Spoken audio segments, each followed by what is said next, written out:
Hello everybody and welcome back to CSS background color. We are now manipulating the background of the web page. So now what you see here is plain vanilla, no flavor added. And you would be adding background color. So okay, let's open up the notepad, and in the notepad I have this the structural HTML code written up. Doc type HTML. Open up HTML tag, open up the head tag and write within the head tag, add the title tag and write example. Close the head tag, and now let's write code within the body tag. This to set the background color of an element, use the background color property.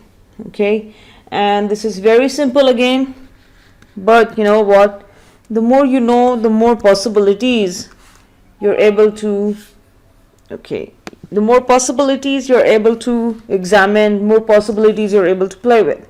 So p style is equal to what property? Background color. Okay, and we're going to name the color yellow. Okay, do you remember the HTML color set that we talked about in the previous course? Well, now is a good time to go back and refer to those color codes. But in CSS, the beauty of CSS is that you just have to use plain English language. Okay, this text has a background color applied. Okay, and close the paragraph tag. And let's try to run this file. Now notice that we are applying background to the paragraph tag. Do not expect the whole thing to get purple. We're not applying this to the HTML document. Please, there is a lot of difference between applying background within the HTML document and within the body tag. Okay, let's check it out. There you go. You just apply the background color to the text. Okay. Up next is adding background image. How do you do that? Okay, to add a background image to an element could be HTML document, head, title, body. Okay, it could be the table, it could be any section of the HTML page. Okay, you apply color or background image to that section. Okay, let's use the background image property. Okay, and I'm going to go ahead and delete all of this. Okay, and write code here. Style is equal to inverted commas open, height, okay, height, height, double colon 100 pixels. Okay, px very close to 100, semicolon, background hyphen image. Okay, and then you need to add a background image URL. Okay, and this could be anything. URL. Okay, so here you need to add image URL. Okay, so you have height, double colon 100 pixels, background image property. So you need to add the background, and I'm just going to copy and paste this, Control C, and I'm going to add it here, right here after the URL.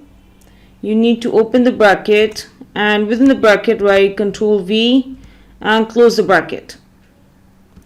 Okay, and then here you need to write this text has background image applied to it. I'm going to save this file and update my file here. This text has background image applied to it. I'm not sure if my browser is going to read this message here. What I'm trying to say is, in the paragraph, style height is equal to 100 pixels, background image URL has been supplied. Okay, this is the entire URL that I had, and within this URL you're supposed to say this text has a background image applied to it. I've tried it with many combinations, but my browser is not able to read this, and which makes me think that my browser is on reading some other version of CSS. So I wonder why. This is a JPG file, I bet. Yes, it's a JPG file, and this image here is supposed to be displayed here as a background image. And then another code that says background image repeat, it determines whether the background image repeats tiles or not. Okay, so what you need to do here is, by default, what happens is, my dear students, if my browser is able to read a URL, simply go to our website and try to copy the image URL of any image that you see in a website and open that image URL in a separate page and try to embed that within your code. The code itself, syntax is perfect. There is nothing wrong with the syntax here. I tried several combinations, but I don't know why this is not working. And I believe that this is the CSS version compatibility issue, and I've seen that maybe perhaps it's a different way of presenting the URL, but this is the information that I have.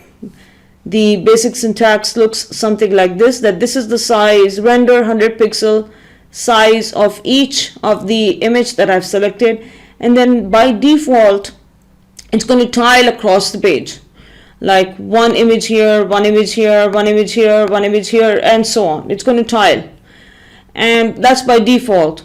So what I want is, I don't want any tiling. So what I do here is, as soon as I'm done with the background image code right here, okay, background image code, just a second, let me add a semicolon here and save it. Run the file. It's running. I'll just try to fix a syntax error. Perhaps that would help. Okay, while that's working on, let me show you, supposing that I don't want any image tiling. What I would do is, right after the semicolon, I need to say, before the inverted commas, within the inverted commas here, right here, I need to say, no, it's not working. Still not working. I tried different combinations. The browser is not reading that image.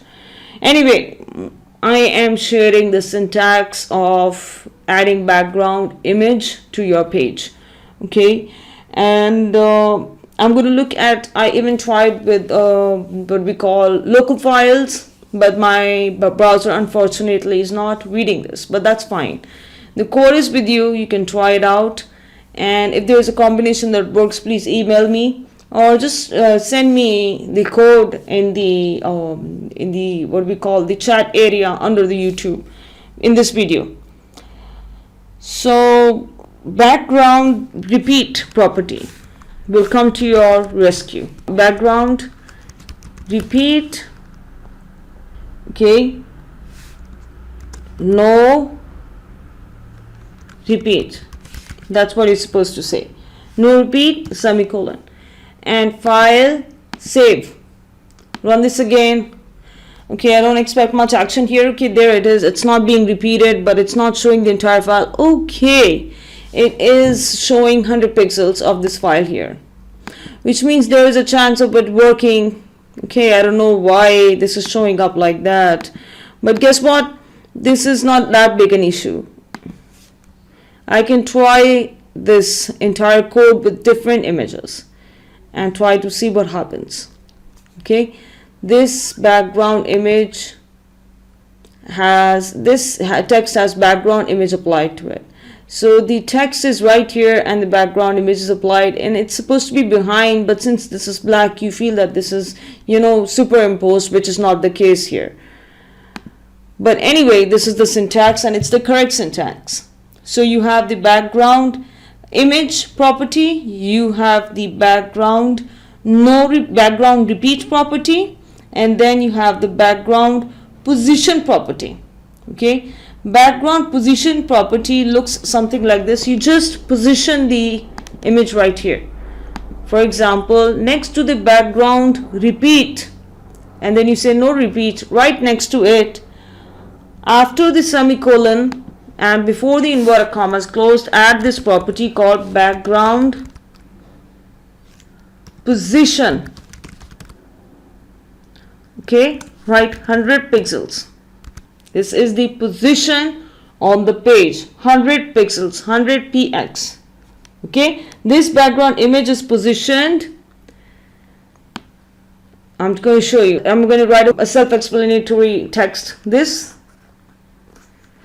background image is positioned 100 pixels in from the left. Okay, and I'm going to save this file and try to run it. Okay, so it is positioned 100 pixels from the left. So this is the position of the image and it's positioned 100 pixels from the left. Okay, then you have background attachment. Okay, determines whether or not the background image scrolls with the outer container. Okay, and the last one that I have is shorthand code. Let's leave it for the next video and I will see you shortly. Take care.